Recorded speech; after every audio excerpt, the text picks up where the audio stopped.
Sajjala Ramakrishna Reddy ముందొస్తున్న bail తెచ్చుకున్నాడు. దానిపై మీ స్పందన ఏంటి?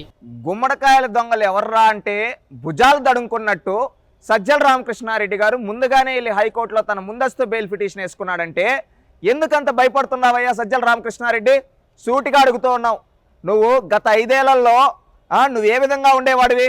నాకెవరో అడ్డురారు, నేను తోపుని అని ఐఏఎస్ అధికారులని, చీఫ్ సెక్రటరీని, అదేవిధంగా స్టేట్ డీజీపీని, కసిరెడ్డి రాజేంద్రనాథ్ రెడ్డి స్టేట్ డీజీపీగా ఉంటే ఈయన కూర్చొని ఏం రాజేంద్ర అంటాడు, మంత్రులు ఎవరన్నా వస్తే ఏం రామచంద్ర అంటాడు, ఈ విధంగా మాట్లాడతాడు, ఏం రజనీ అంటాడు.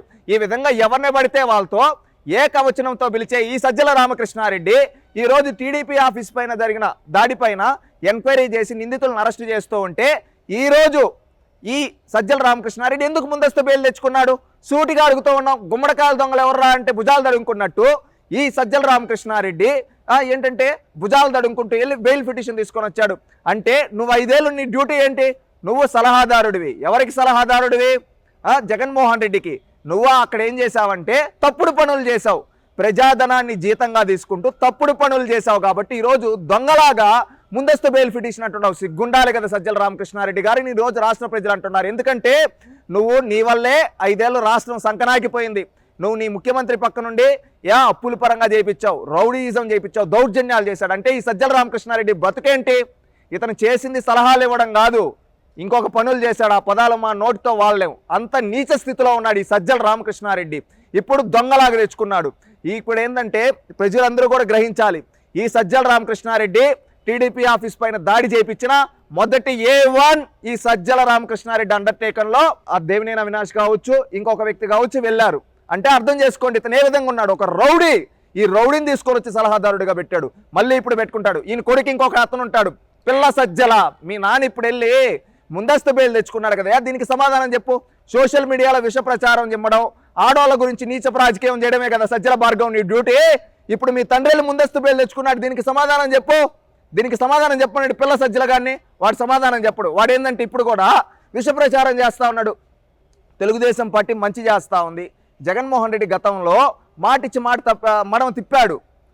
ఈరోజు తెలుగుదేశం పార్టీ మాట ఇచ్చింది, మాట నిలబెట్టుకునింది. దీనికి ఏంటంటే ఈ సజ్జల గాడికి భయం పుట్టుకునింది, పిల్ల సజ్జల గాడికి. వీడేందంటే అన్ని తప్పుడు విష ప్రచారాలు చేస్తున్నాడు. వీడు బతుకు ఎలా ఉందో చూడండి. సజ్జల భార్గవ్ గారు, మీరు నిజాయితీగా, మీరు నిక్కచ్చిగా ఉంటే సూటిగా వచ్చి సమాధానం చెప్పండి. నీ తండ్రి ఈరోజు ఎందుకు ముందస్తు బెయిల్ తెచ్చుకున్నాడు? కనీసం ఆ కేసులో ఎక్కడ సజ్జల రామకృష్ణారెడ్డి గారిని విచారణకు పిలవలేదు, ఏం పిలవలేదు. వీళ్ళ నిందితులను అరెస్ట్ చేస్తేనే పరిగెత్తుకుంటూ పోయి బెయిల్ పిటిషన్ వేశాడంటే నీ తండ్రి తప్పు చేశాడనే కదా. సూటిగా అడుగుతున్నాం సజ్జల భార్గవ్. సోషల్ మీడియాలో ఏది పడితే అది రాతలు రాయడం, ఫేక్ రాతలు రాయడం, ఎప్పుడు చూసిన ఆడవాళ్ళ గురించి నీచంగా మాట్లాడడం కాదు సజ్జల భార్గవ్. నీ తండ్రి ఎందుకు ముందస్తు బెయిల్కి వెళ్ళాడు? దీనికి సమాధానం చెప్పు. దమ్ముంటే జగన్మోహన్ రెడ్డి గారు కూడా దీనికి బాధ్యత వహించాలి. ఎందుకంటే జగన్మోహన్ రెడ్డి గారు అన్ని సజ్జల రామకృష్ణారెడ్డి గారు చెప్పినట్టే అంటారు కదా.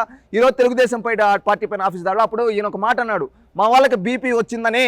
ఆ బీపీ తెప్పించింది ఎవడు? సజ్జల రామకృష్ణారెడ్డే కదా. ఇప్పుడు సూటిగా ఏంటంటే క్లారిటీగా ఈ జగన్మోహన్ రెడ్డి, సజ్జల రామకృష్ణారెడ్డి రాష్ట్రాన్ని ఏ విధంగా ఒక దమనకాండ చేశారో, తెలుగుదేశం పార్టీ నాయకులపైన ఏ విధంగా దాడి చేశారో దీనికి నిదర్శనం.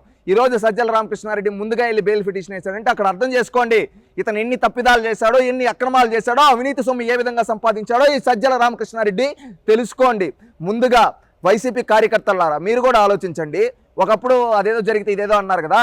ఈరోజు సజ్జల రామకృష్ణారెడ్డి ఏం బాగున్నాడు, మిమ్మల్ని నాశనం చేస్తాడు. ఒకటేంటంటే మీ పార్టీ నాశనం అయిపోవడానికి సజ్జల రామకృష్ణారెడ్డి కారణం.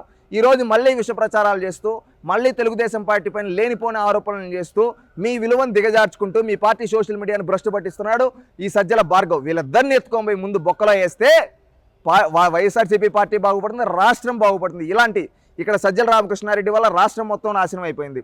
జగన్మోహన్ రెడ్డి సజ్జల రామకృష్ణారెడ్డి కాంబినేషన్లో, అదేవిధంగా సజ్జల భార్గవ్ జగన్మోహన్ రెడ్డి వైఎస్ భారతి కాంబినేషన్లో సాక్షి మీడియాలో తప్పుడు రాతలు రాస్తూ, వాళ్ళ పార్టీ సోషల్ మీడియాలో తప్పుడు రాతలు రాస్తూ రాష్ట్రం మొత్తాన్ని భ్రష్టు పట్టించారు. అదే కాకుండా ఆడవాళ్ళని గౌరవించాలంటారు, మన ఇతిహాసాల నుంచి వస్తుంది. కానీ ఆడవాళ్ళపైన కూడా తప్పుడు రాతలు రాయించిన ఈ సజ్జల భార్గవ్ గారిని ఏంటంటే ముందుగా హోమ్ మినిస్టర్ అనిత గారు ఇన్వాల్వ్ అయ్యి ఇతన్ని అరెస్ట్ చేస్తే ఖచ్చితంగా అప్పుడు శాంతి భద్రతలు ఉంటాయని నేను భావిస్తూ ఉన్నాను. తప్పకుండా వీళ్ళిద్దరిని ముందస్తు బెయిల్ న్యాయస్థానాలు కూడా ఆలోచించాలి. ఎందుకంటే ఇలాంటి నేరస్తుల్ని కాపాడకుండా ఉండడానికి ఈ ముందస్తు బెయిల్ కూడా క్యాన్సిల్ చేయాలి. ఇలాంటి వాళ్ళని అరెస్ట్ చేయాలని కోరుకుంటూ ఉన్నాం.